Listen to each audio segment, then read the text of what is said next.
Saludos, ¿cómo estás? En la clase de hoy vamos a resolver problemas de dinámica del rígido plano, ¿sí? Movimientos de rotación pura, para incorporar los conceptos vistos acerca del momento de inercia de las masas rotantes.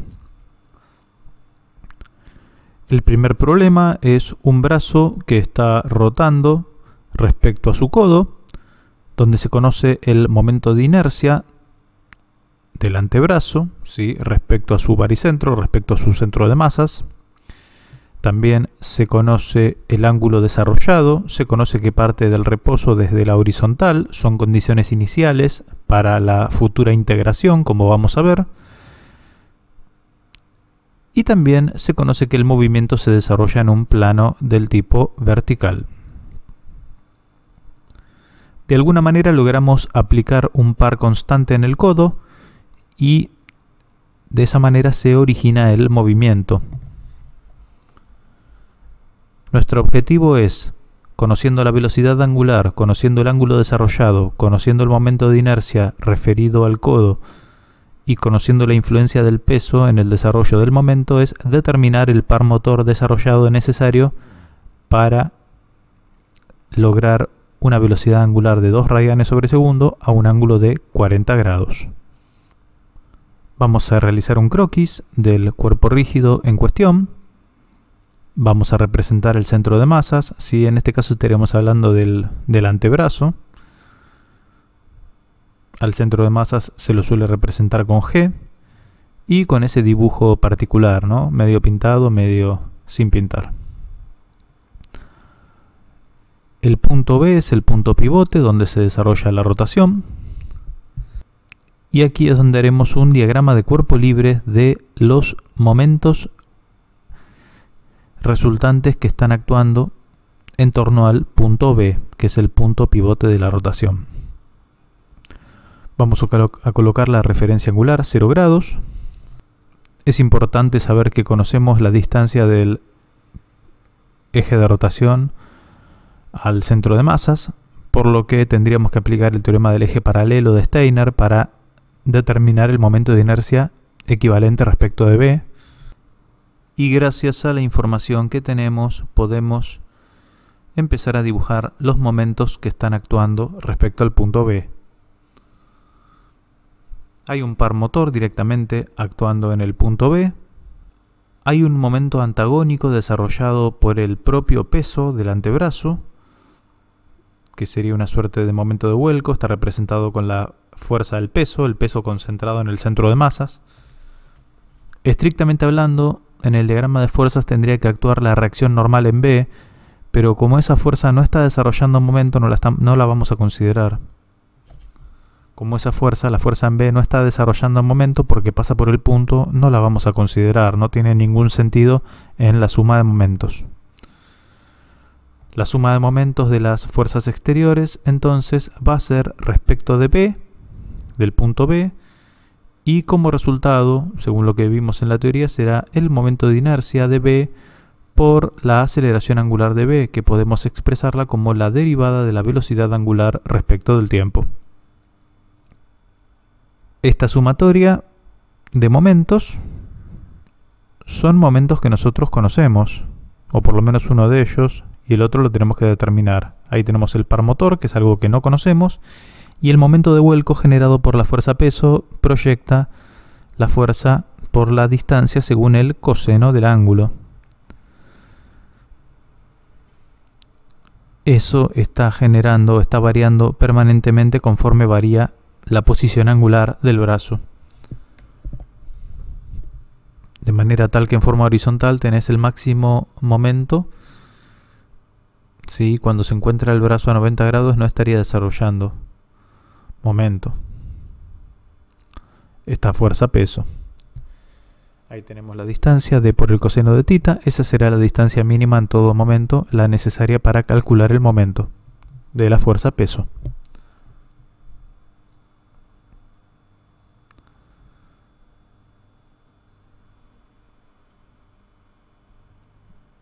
Fíjate que tenemos como dato el momento de inercia del baricéntrico, entonces el momento de inercia respecto de B será el baricéntrico más la masa por la distancia entre ejes al cuadrado, según el teorema de Steiner.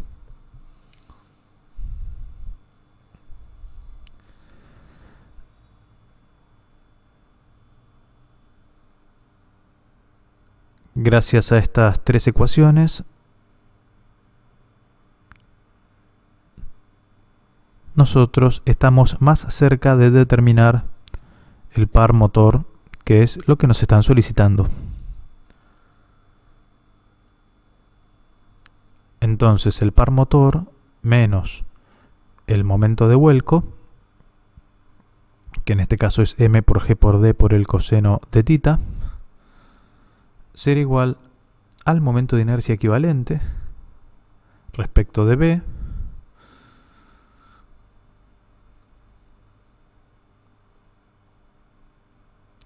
por la aceleración angular. Tengamos presente que la rotación se desarrolla en sentido antihorario.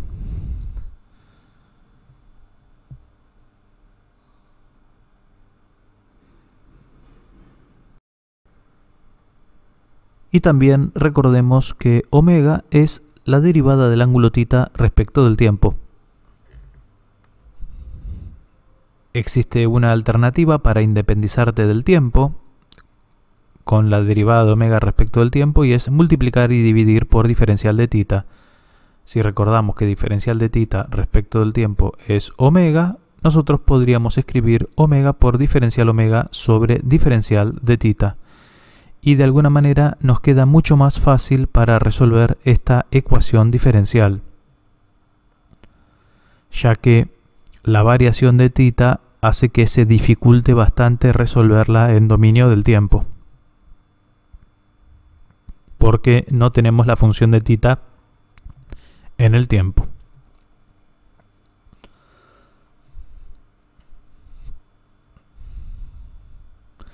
Pero al dejar la velocidad angular en función del ángulo, se vuelve mucho más accesible para integrar y para obtener la evolución del sistema. No en función del tiempo, pero sí en función del ángulo. Si acomodamos los diferenciales, lo que podemos hacer es integrar ambos miembros de la igualdad. La primera integral será entre el ángulo inicial, que es 0, y el ángulo final, que es θ, del momento motor menos el momento de vuelco, m por g por d por el coseno de θ. Todo eso por diferencial de θ. Tendrá que ser igual a la integral entre la velocidad inicial 0 y velocidad angular omega del momento de inercia equivalente más m por d cuadrado por omega por diferencial omega. Eso es constante, podría salir de la integral si quisiéramos, pero bueno, ahora vemos cómo lo resolvemos.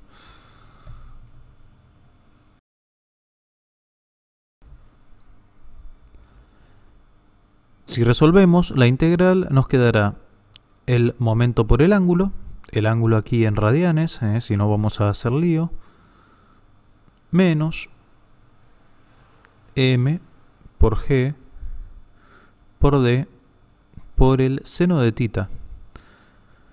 Recordemos que el momento por el ángulo equivale al trabajo mecánico rotacional, así que de alguna manera esta expresión sería el trabajo mecánico rotacional, que será igual a 1/2 del momento de inercia respecto de b por la velocidad angular final al cuadrado. El momento de inercia respecto de b es el baricéntrico más la masa por la distancia al cuadrado. Por una cuestión de espacio es que pusimos o escribimos momento de inercia respecto de b.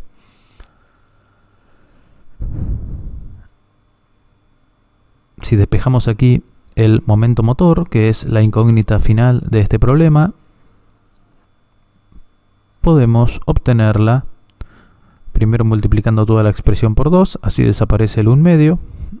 Tendríamos aquí el momento de inercia equivalente, que será el baricéntrico, que es conocido, del antebrazo, más la masa por la distancia entre ejes al cuadrado. Todo esto por la velocidad angular final al cuadrado, más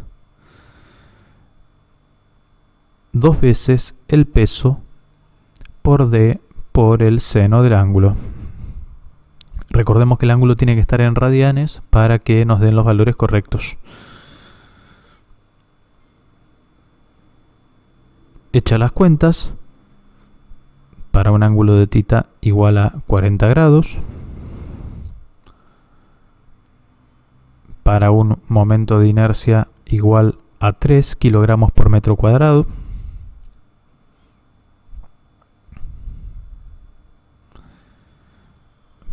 para una velocidad angular final de 2 radianes sobre segundo, para una masa de 12 kilogramos del antebrazo, para una aceleración de la gravedad de 9.81 aproximadamente, supuesta constante, metros sobre segundos al cuadrado, y para una distancia entre ejes de 0.3 metros.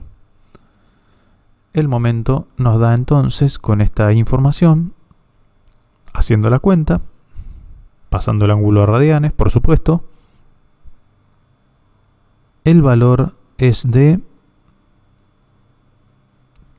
44.2 newton por metro. Este es el momento motor constante necesario para desarrollar un ángulo de 40 grados a una velocidad de 2 radianes sobre segundo, velocidad angular, por supuesto. Nótese que esto tiene cierto parecido al hacer el razonamiento del trabajo de las fuerzas o momentos resultantes igual a la variación de la energía cinética. Se tendría que cumplir tranquilamente el teorema de las fuerzas vivas que nosotros vimos en dinámica de la partícula. La diferencia es que como estamos en un sistema de rotación en lugar de estar en un sistema de traslación, el trabajo desarrollado es de momentos y no de fuerzas. Pero el trabajo es igual a la variación de la energía cinética. Como el sistema inicialmente está en reposo, la energía cinética final será la variación de la energía cinética, porque la energía cinética inicial vale 0. Y el trabajo de la fuerza resultante será la integral del momento por el diferencial del ángulo, que en este caso, como el momento es constante, será m por θ. Y el segundo momento, como no es constante, habrá que hacer la integral.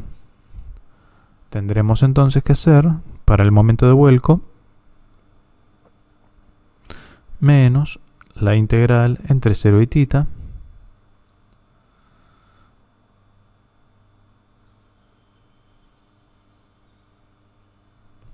de m por g por d por el coseno de θ por diferencial de θ. Si hacemos este análisis, el resultado nos va a dar lo mismo que nos dio a la derecha con el análisis dinámico rotacional. De alguna manera corrobora que el teorema de las fuerzas vivas también se cumple en la dinámica del rígido rotacional. Y de esta manera queda resuelto el primero de los ejercicios de la clase de hoy.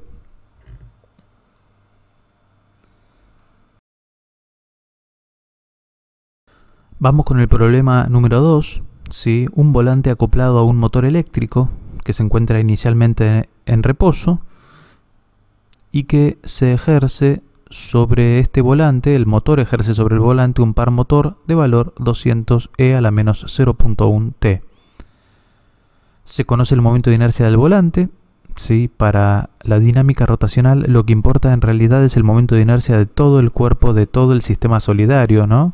Pero se supone que el volante tiene un momento de inercia muchísimo mayor que el rotor del motor, así que es el único que vamos a considerar por ese motivo, ¿no? Lo que se está preguntando es la velocidad angular que desarrolla el volante a los 10 segundos y cuál será la velocidad angular final, si es que existe un valor estable de velocidad angular final.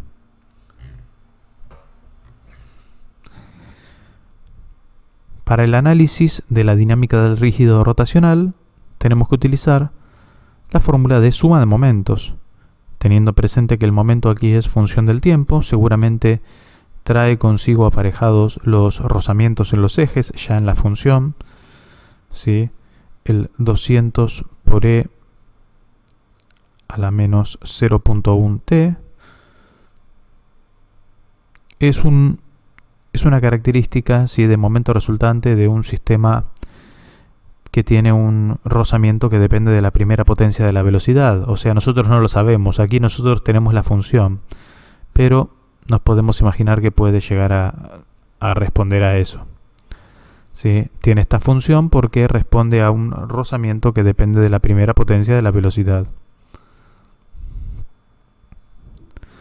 Cuando hablamos de momentos, siempre tenemos que aclarar cuál es el centro de momento. El centro de momento sería el eje de rotación de todo el sistema, que podemos llamarlo en el plano el punto O. Ese sería el momento, y obviamente que la velocidad angular estaría desarrollada de esta manera. En la suma de momentos, el resultado, como siempre, es igual al momento de inercia respecto al eje por la aceleración angular o la derivada de la velocidad angular respecto del tiempo. El momento de inercia considera el momento de inercia del volante y el momento de inercia del rotor. Sucede, como dijimos antes, que el momento de inercia del rotor es algo muy chico, entonces se suele considerar solamente el momento de inercia del volante. La razón por la que se suele acoplar un volante al rotor es para muchas veces limitar las variaciones bruscas de velocidad, que eso impacte en fluctuaciones de carga, ¿no? Entonces tenemos 200 por e a la menos 0.1t igual a 10, que es el momento de inercia que nosotros vamos a considerar por la derivada de omega respecto del tiempo. Y una vez que tenemos la función de la derivada de omega respecto del tiempo, ya pasa a ser un problema de cinemática, porque lo único que tenemos que hacer aquí es integrar.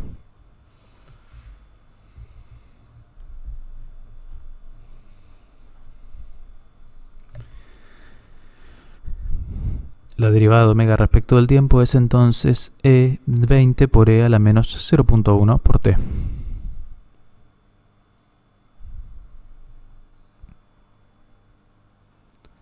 Teniendo presente que el sistema parte del reposo,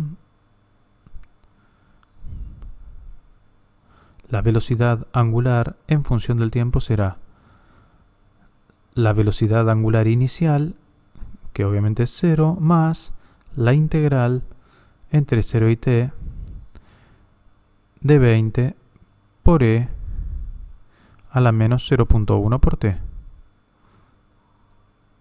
Todo esto por diferencial de t, obviamente.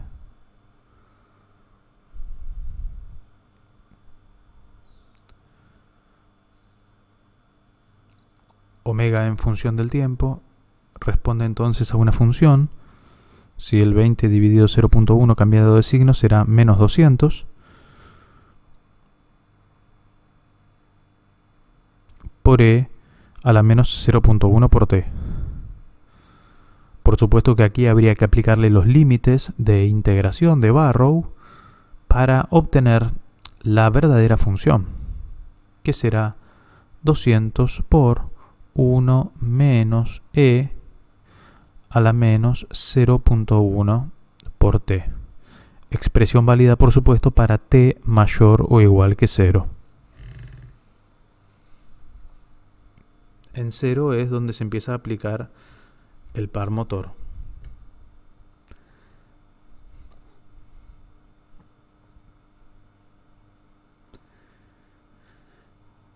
Nótese que esta función corresponde a una característica de un máximo, ¿sí?, por 1 menos e a la menos t sobre tau, donde tau es la constante de tiempo que nos dice qué tan rápido o qué tan lento es nuestro sistema.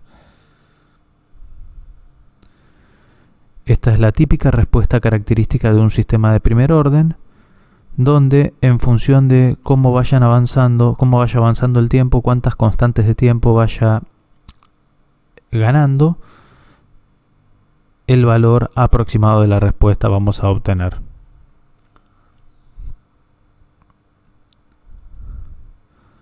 Por ejemplo, si hacemos tender el tiempo a infinito,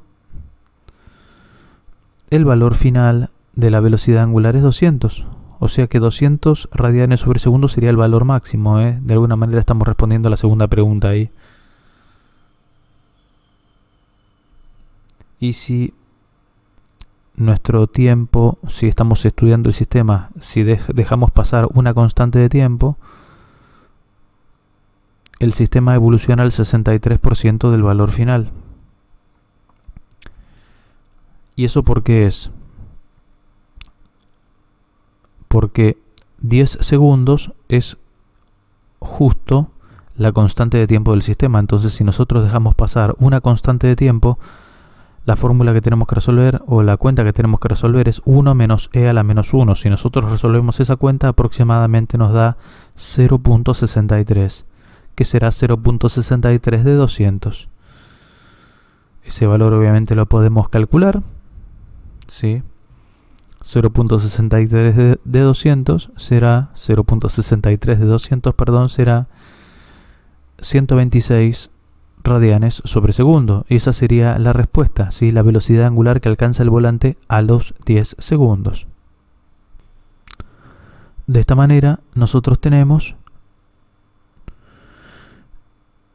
el valor de velocidad a los 10 segundos y el valor de velocidad angular máximo para este sistema. El punto A aquí y el punto B, en el que decimos que el omega máximo es 200 radianes sobre segundos. Si quisiéramos hacer un gráfico como para recordar cómo evoluciona un sistema de estas características, la velocidad angular en función del tiempo evoluciona según una función exponencial asintótica.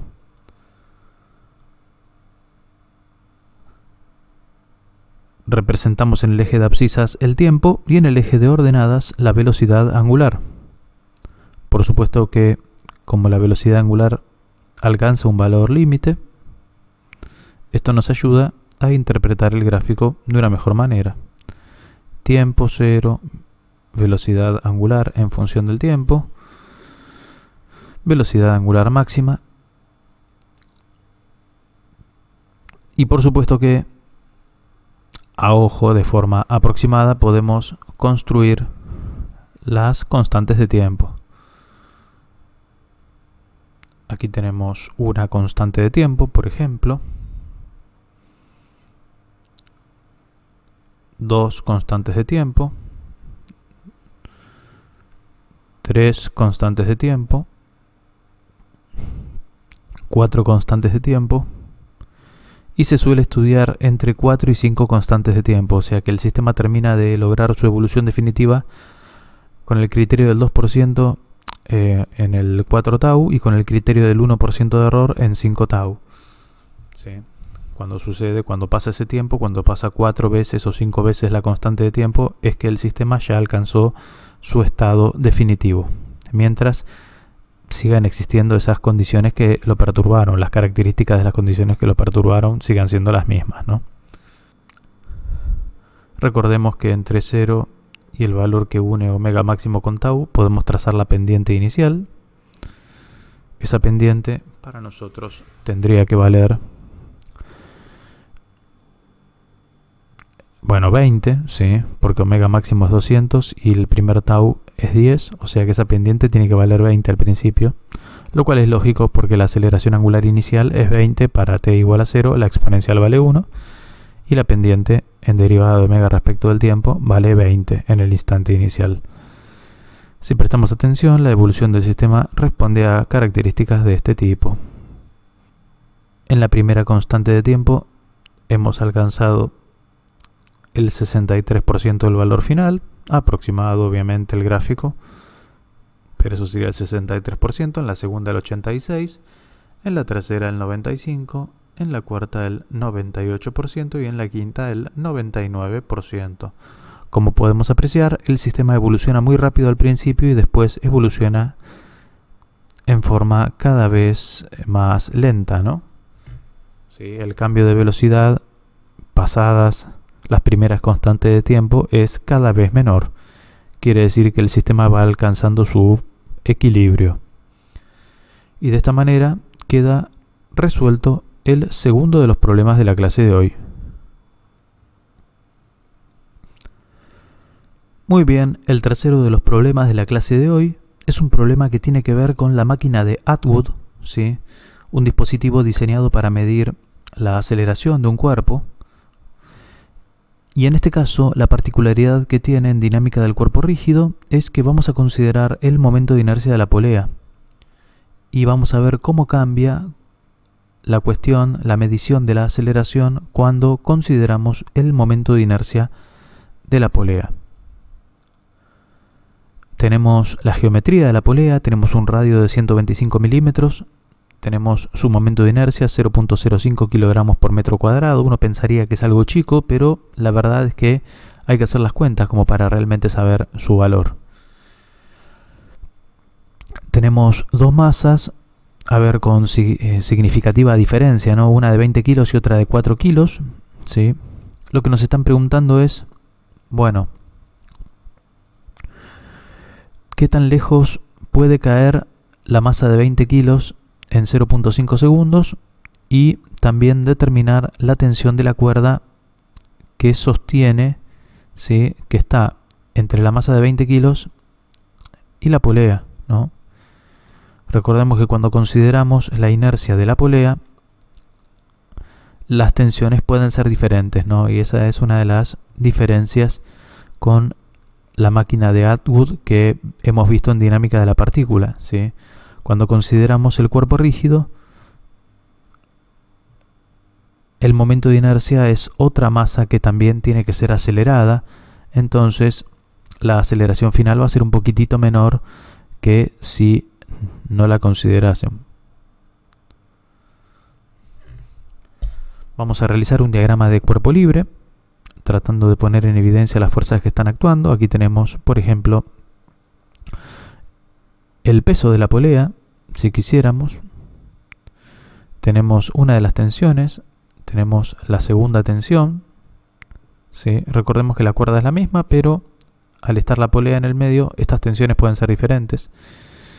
Y recordemos que puede estar la reacción normal del soporte que está bancando a todo el sistema, ¿no? Sí. Reacción normal, obviamente. Tenemos el peso de la polea, ¿sí? En este sentido el sistema está equilibrado desde el punto de vista de la suma de fuerzas. Vamos a tener la primera tensión en este punto, ¿sí? Y la segunda tensión, la que está sosteniendo al peso de 20 kilos, ¿no? 4 kilos y 20 kilos los pesos. Consideremos también a los cuerpos de 4 kilos y 20 kilos como partículas que se están trasladando, ¿sí? O sea, solamente les corresponde la ecuación de traslación, o sea que pueden ser tratados tranquilamente como partículas esos cuerpos. Obviamente que por acción y reacción les va a corresponder la tensión T1 y T2, porque están compartiendo la cuerda, pero cada uno de estos cuerpos pesará obviamente un peso P1 y un peso P2. Las masas de los cuerpos que deben ser aceleradas serán M1 y M2. Y obviamente nuestro disco tiene un radio conocido R y un momento de inercia respecto a su eje de rotación J sub 0. Aquí tenemos todo lo necesario en el diagrama de cuerpos libres para aplicar las fórmulas necesarias, ¿sí? Suma de fuerzas exteriores igual a masa por aceleración y suma de momentos de las fuerzas exteriores respecto al centro de momento igual al momento de inercia respecto al eje de rotación por la aceleración angular. Uno, si quisiera darle carácter vectorial aquí, solamente para recordar, uno podría definir el eje Z positivo saliente, entonces bajo esta convención gamma sería la derivada de omega respecto del tiempo según el versor K, por ejemplo, ¿no? Ojo, bajo esta convención, no es obligatorio adoptar esta convención, pero bueno, nosotros vamos a prescindir de todo esto porque estamos en movimiento rígido, plano y rotacional, ¿no? Para la polea, sí. Vamos a definir un sistema de referencia positivo que sea el sentido de avance de la soga, ¿no? Sí. O sea, todos esperaríamos que, como tiene 20 kilos de un lado y 4 kilos del otro, que el sistema se desarrolle en sentido horario. Entonces vamos a definir nosotros que ese es nuestro sentido positivo.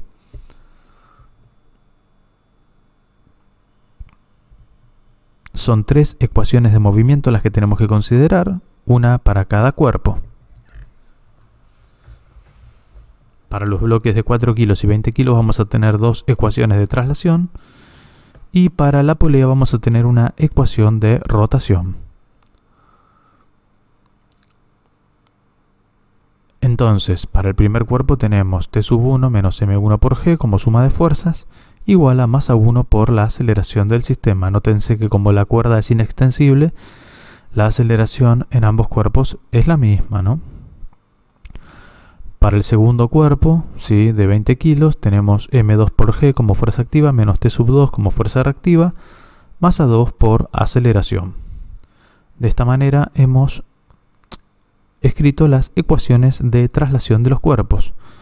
La que faltaría sería la ecuación de rotación, que la vamos a colocar ahora mismo.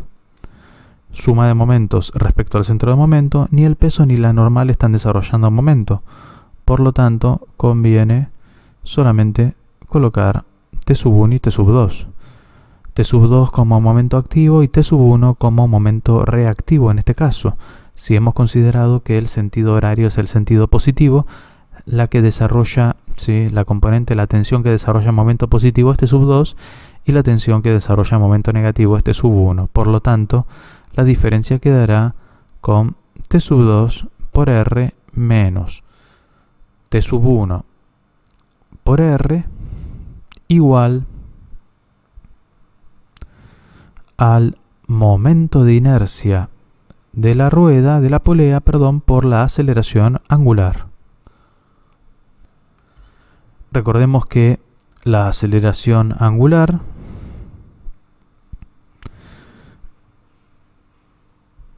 está relacionada con la aceleración tangencial. Y la aceleración tangencial de la polea es la aceleración con la que suben y bajan los cuerpos 1 y 2. La aceleración tangencial es gamma por R, ¿sí?, lo que estábamos diciendo. Y obviamente es igual a la aceleración con la que suben y bajan los cuerpos M1 y M2 respectivamente.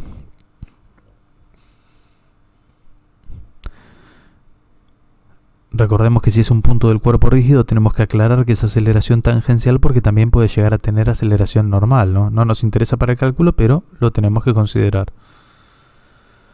Vamos a meter la primera y la segunda ecuación en la tercera. Primero vamos a determinar T sub 1, que será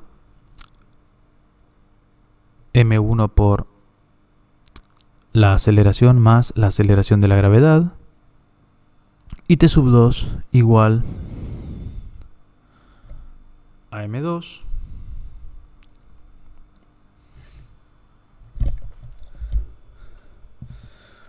por G menos A. Con T sub 1 y T sub 2 ya despejadas, es que podríamos meter toda esta información en la tercera ecuación. Recordando que gamma la podemos expresar como aceleración sobre el radio. Entonces, metiendo todo esto en la tercera ecuación, nos quedará M2 por G menos A por R menos M1 por A más G por R igual a J sub 0 por aceleración sobre R. Si con esta información que relacionamos aceleración angular con A sobre R queremos determinar la aceleración total del sistema, su valor será entonces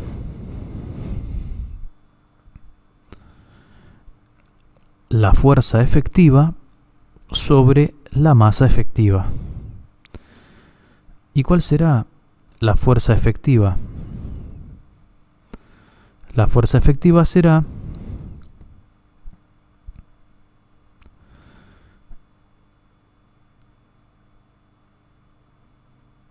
M2 menos M1 por G, que ese será el peso resultante del sistema, si se quiere, ¿no? Cómo se van contrarrestando un peso con el otro peso.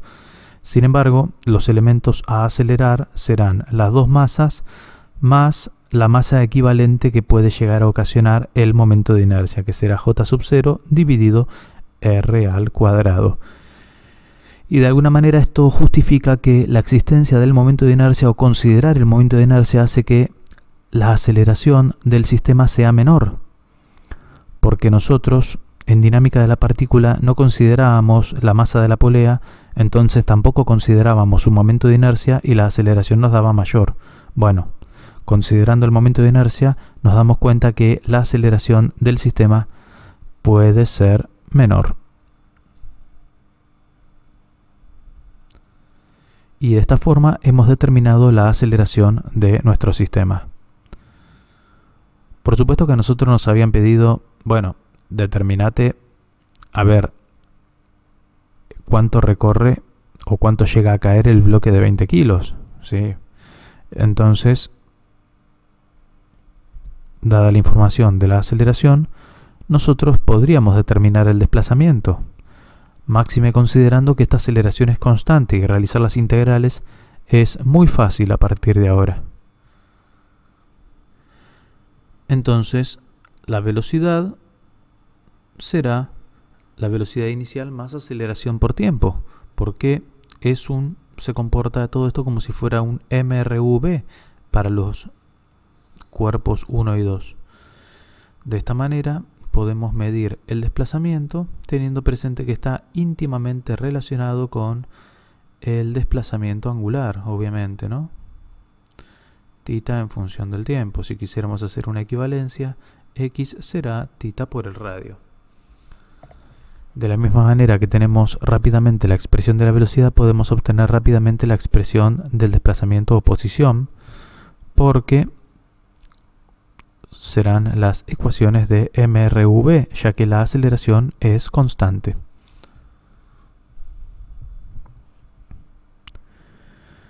Con esta información, fíjate que podemos reemplazar 0.5 segundos y obtener de alguna manera el desplazamiento logrado por el bloque 2, que sería el mismo que el desplazamiento logrado por el bloque 1, solamente que uno va hacia abajo y el otro va hacia arriba, porque la cuerda es inextensible.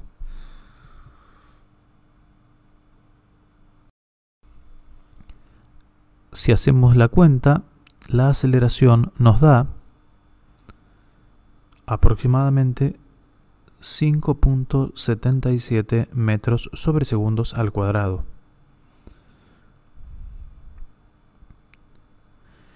Y si ese valor lo introducimos en el delta X reemplazando t por 0.5, nos da que delta X, el desplazamiento logrado por la masa 2, que sería el mismo que el de la masa 1, pero que uno va hacia abajo y el otro va hacia arriba, será 72.13 centímetros.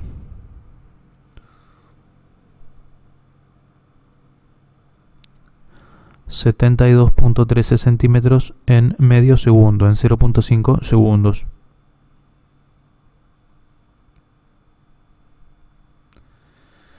La segunda de las consignas nos decía determinar la tensión en la cuerda entre la masa de 20 kilos y la polea, o sea, bueno, sería el T sub 2 para nuestra nomenclatura. Si reemplazamos los valores, 20 kilos, 9.81 y 5.77, podemos apreciar el valor de la tensión 80.8 newtons. De esta forma, el problema queda resuelto, determinando el desplazamiento logrado por el bloque 2 y la tensión entre el bloque 2 y la polea. Es interesante tener presente qué sucedería si nosotros desestimamos la influencia del momento de inercia de la polea. Si consideramos el sistema de masa despreciable, vamos a poder apreciar que los resultados son un poco diferentes. la aceleración va a dar mayor, y esta es la viva muestra de que el momento de inercia es una masa que también debe ser acelerada, pero en lugar de trasladarse, rota. Por ejemplo, tratemos de no considerar el momento de inercia. Fíjate cómo quedan las ecuaciones. Si haces la cuenta sin considerar el momento de inercia, nos va a dar la aceleración, un valor muy diferente respecto del que nos había dado considerando el momento de inercia. Nos va a dar que la aceleración del sistema es mayor, cuando eso es mentira, ¿no? 6.54 metros sobre segundos al cuadrado contra 5.77 que nos había dado considerando el momento de inercia. Podríamos hacer el mismo análisis, pero para el desplazamiento logrado. Obviamente, como tiene más aceleración, va a lograr un desplazamiento mayor, lo cual también sería mentira, porque no estamos considerando que tenemos que acelerar al momento de inercia. ¿Sí? 81 centímetros aproximadamente, 81.75.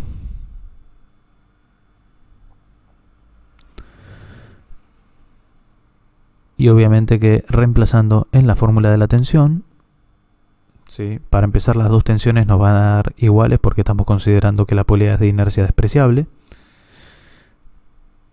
Pero si hacemos la fórmula reemplazando en la tensión, en lugar de 5.77 colocamos 6.54 y nos da 65.4 newtons.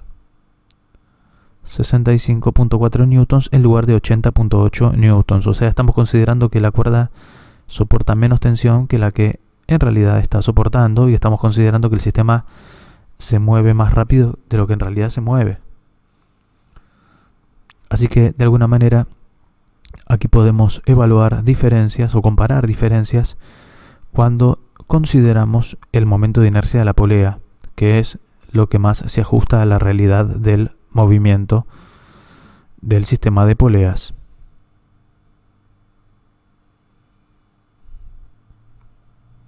Considerando el momento de inercia, es que las tensiones T sub 1 y T sub 2 son diferentes. Si la polea fuera de inercia despreciable, serían estas tensiones iguales. Podemos apreciar, en conclusión, la gran importancia que tiene este término en el denominador, que hace que la aceleración del sistema se limite. Cuanto más grande sea el momento de inercia, menor va a ser la aceleración de todo el sistema. Por más que la fuerza neta m2 menos m1 por g sea la misma. Y de esta manera concluimos con el tercero de los ejercicios de la clase de hoy. Vamos con el último de los problemas, ¿sí? Un engranaje anular fijo que se encuentra en un plano horizontal, que tiene en conjunto un engranaje solar, un engranaje planetario, ¿sí? Y un engranaje periférico que está solidario al engranaje planetario.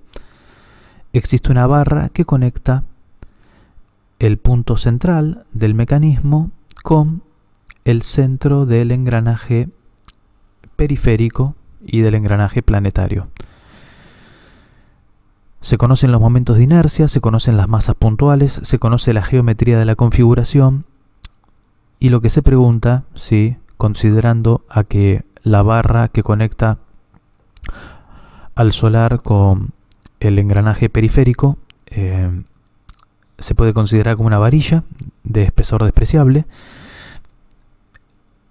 lo que está planteando este problema es que si nosotros aplicamos un par motor de 1 kN por metro o 1000 Nm por metro al engranaje solar, tendríamos que ser capaces de determinar la aceleración angular de cada uno de los engranajes y de cada uno de los cuerpos rígidos que está participando en este sistema, ¿sí?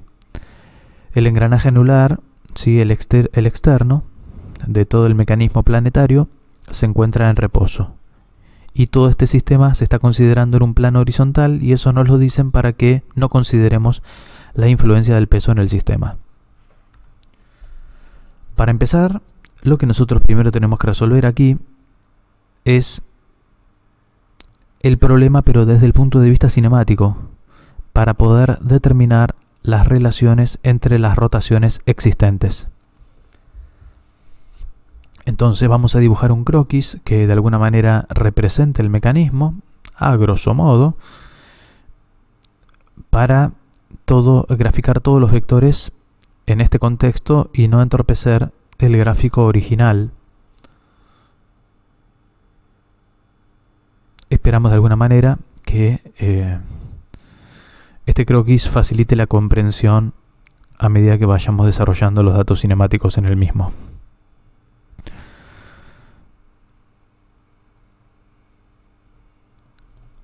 Aquí dibujamos arriba el engranaje planetario, que es un poco de radio mayor que el solar. Y ahora dibujamos el engranaje, el periférico, el que hace contacto con la periferia.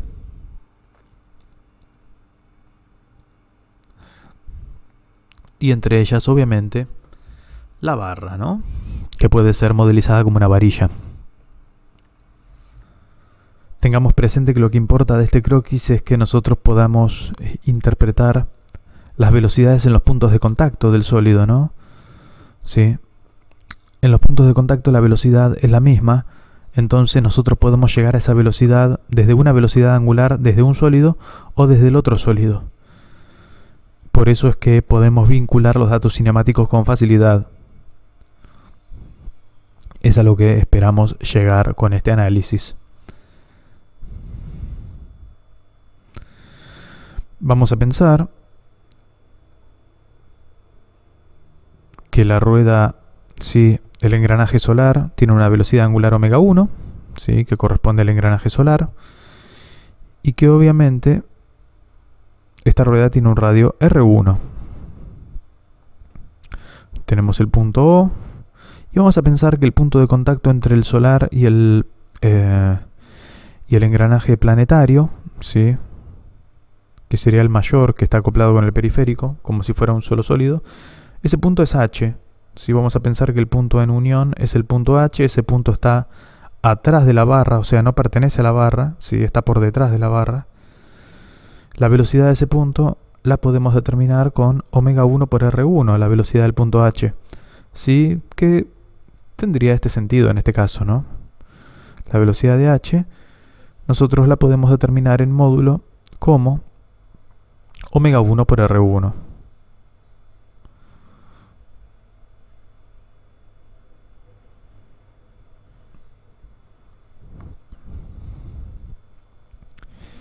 Y esta es una información muy valiosa porque nosotros del sistema planetario, ¿sí?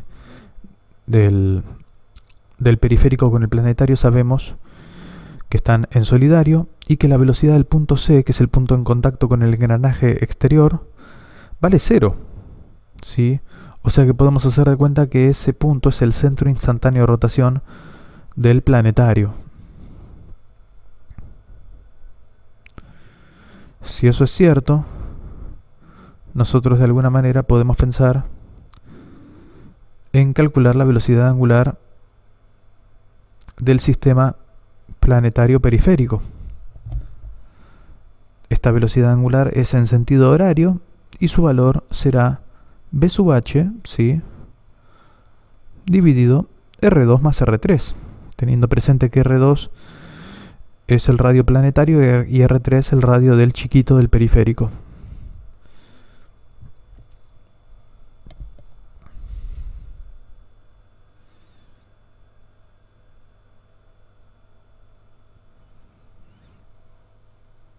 Si esto es cierto, entonces R2 más R3 es lo que diría aquí.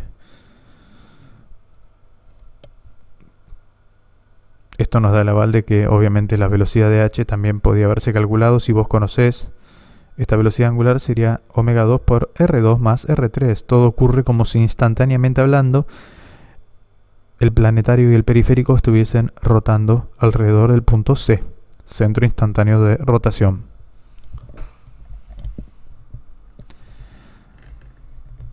Esta información es útil para seguir propagando los datos cinemáticos, ¿sí?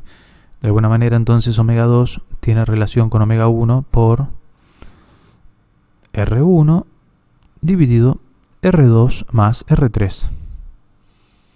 O sea que si de alguna manera nosotros conociéramos omega 1, podríamos determinar omega 2, por ejemplo.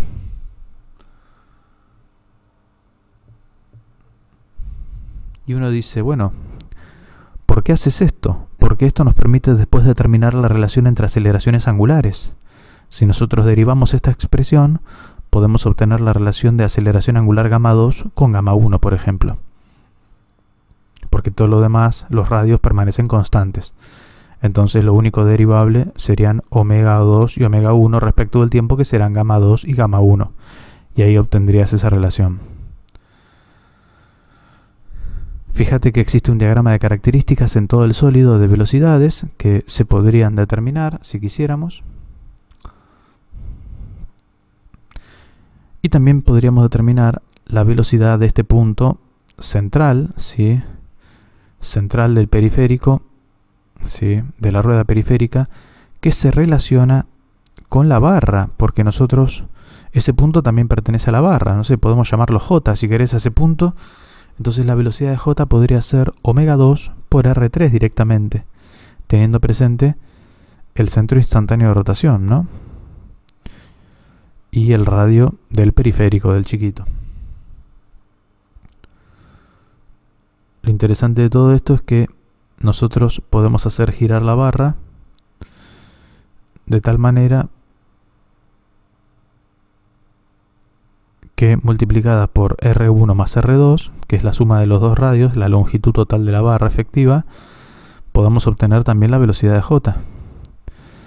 Este razonamiento nos permite de alguna manera obtener la velocidad angular de la barra, si quisiéramos, ¿no? Como B sub J dividido R1 más R2.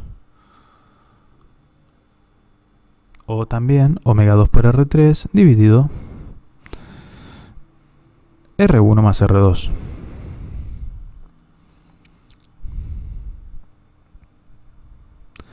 Si uno quiere hacer un detalle más fino vinculado con omega 1, también podría decir, bueno, R3 sobre R1 más R2 por R1 sobre R2 más R3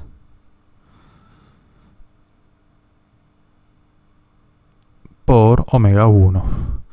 Y de esta manera tenemos omega 2 y omega de la barra relacionados con omega 1. O sea que si en algún futuro nosotros podemos determinar la aceleración angular de uno, vamos a saber la aceleración angular de los otros dos, que es lo que nos están pidiendo. Recordemos que el periférico y el planetario actúan como un único cuerpo rígido. Los tres cuerpos rígidos que nos importan son el solar, el periférico planetario que vale por 1 y la barra.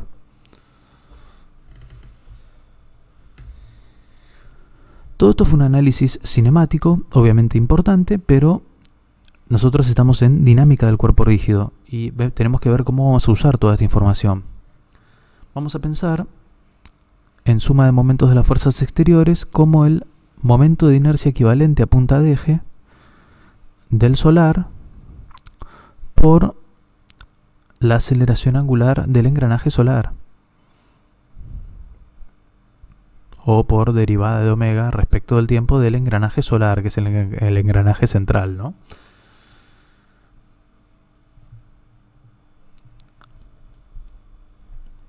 Para esto tendríamos que obtener el momento de inercia equivalente a punta de eje de la configuración. Y la manera de obtener el momento de inercia equivalente a punta de eje es comparando la energía mecánica del sistema desde un observador interno y desde un observador externo. Los momentos de inercia de interés para nosotros obviamente serán el momento de inercia del engranaje solar, ¿sí? Que será 60 kilogramos por metro cuadrado.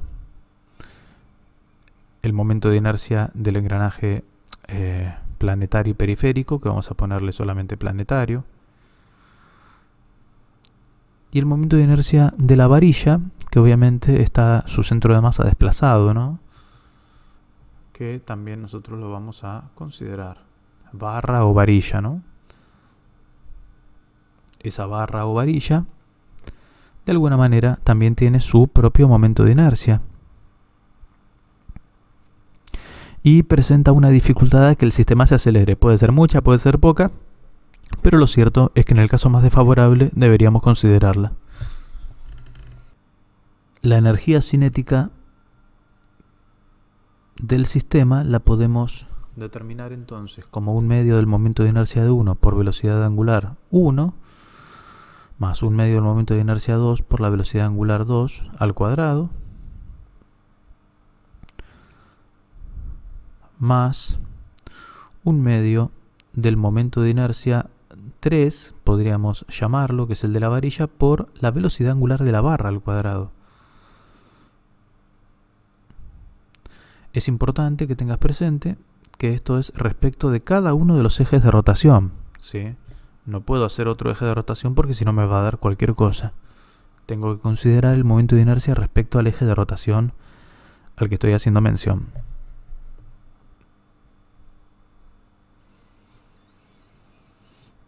Todo esto puede ser visto como un medio del momento de inercia equivalente a punta de eje del engranaje solar por la velocidad angular del engranaje solar al cuadrado. Y gracias a esta relación es que nosotros podemos determinar el momento de inercia equivalente a punta de eje de todo el sistema planetario. El momento de inercia equivalente a punta de eje será el momento de inercia propio del engranaje solar más el momento de inercia del periférico planetario por omega 2 sobre omega 1 al cuadrado más el momento de inercia de la varilla por omega de la varilla sobre omega 1 al cuadrado.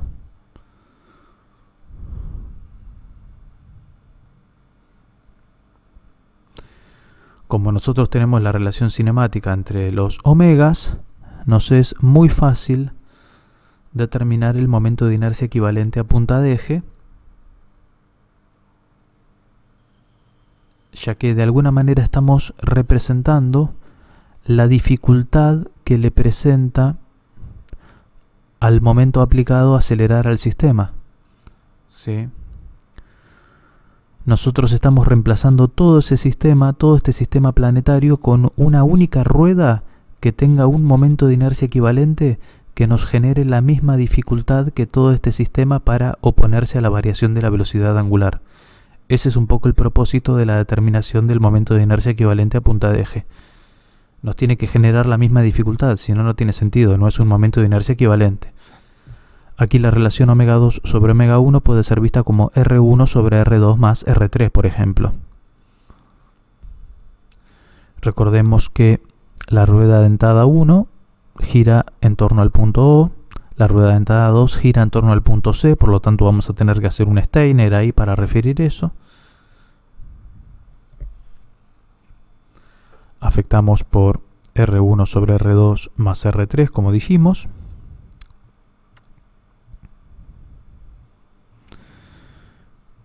Y en el tercero de los casos, el momento de inercia 3, que es el momento de inercia de la barra, también lo tenemos que hacer considerando que el eje de rotación es el punto O, porque la barra gira en torno al punto O.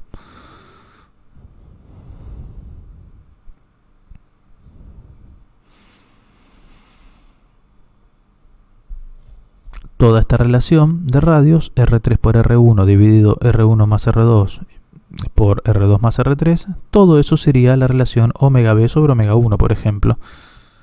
Así que habrá que considerarlo.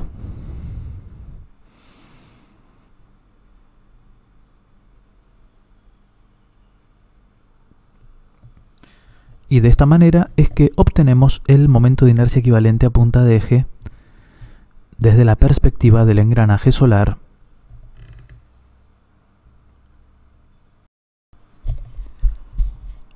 Entonces, el momento de inercia de la rueda dentada 1 será como está respecto de O, o sea, nos dan la información correcta en este caso, ¿no? Porque es el momento de inercia respecto al baricéntrico y está rotando la pieza respecto al baricéntrico. Entonces simplemente corresponderá el valor 60 kilogramos por metro cuadrado.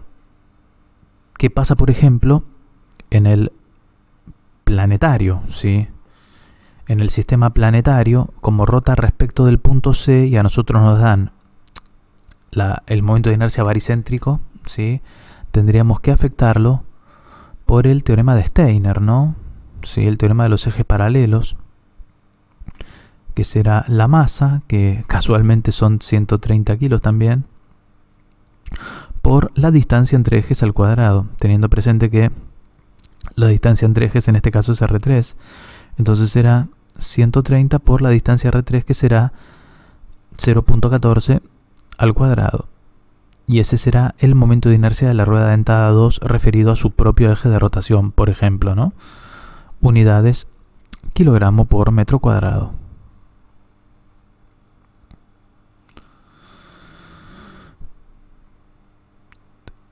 ¿Qué hay de la varilla? Bueno, vamos a pensar en el momento de inercia de la varilla. Como es respecto de O, tendríamos que considerar el momento de inercia de la pieza en baricéntrico, teniendo presente que la longitud total es R1 más R2, o sea, sería un doceavo de la masa por la longitud al cuadrado,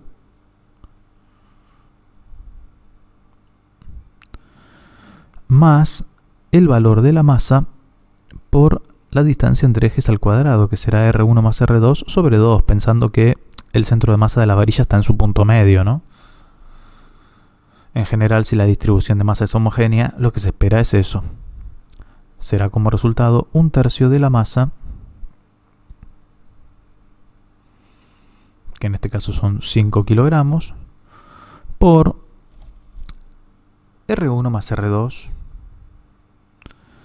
al cuadrado, siendo R1 0.24 y R2 0.34.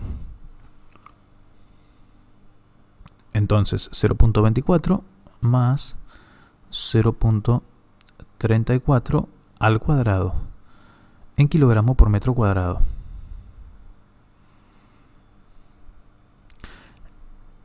Este trabajo es duro, pero es necesario para determinar el momento de inercia respecto al eje en el que realmente está rotando la pieza. Si no, toda esta fórmula no tiene ningún sentido.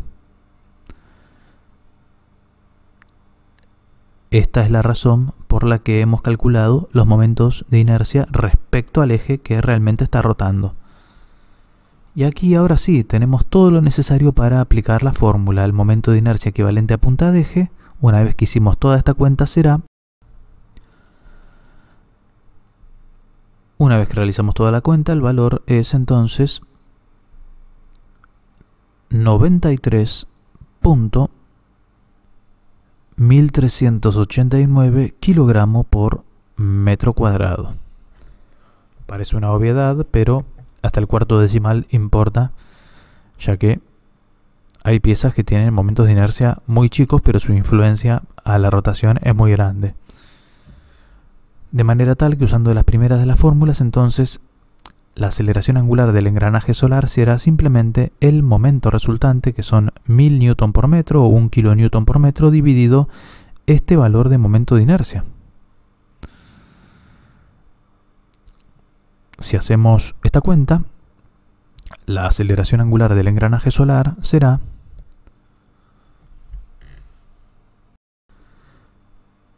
10.74 radianes sobre segundos al cuadrado en sentido antihorario, porque el momento está aplicado en sentido antihorario.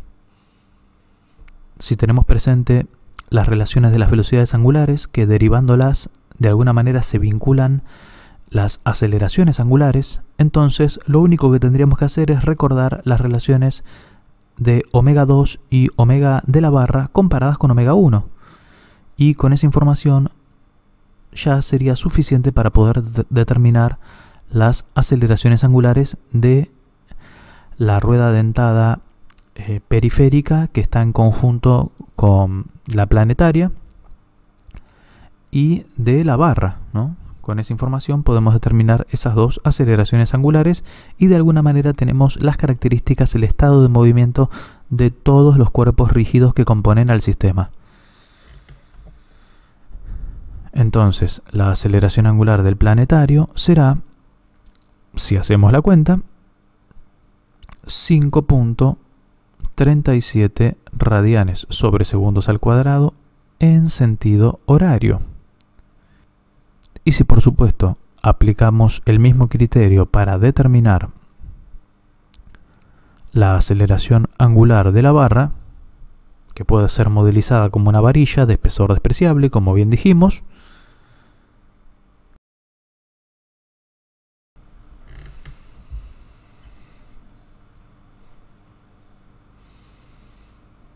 entonces omega 3 u omega de la barra será omega 1 por R3 por R1 dividido R1 más R2 también dividido R2 más R3. Por supuesto que para las aceleraciones este análisis es el mismo. R3 por R1 dividido R1 más R2 por R2 más R3. Si hacemos la cuenta de todo esto, nos da que la aceleración angular de la barra será entonces en sentido antihorario, contrario a las agujas del reloj, y su valor será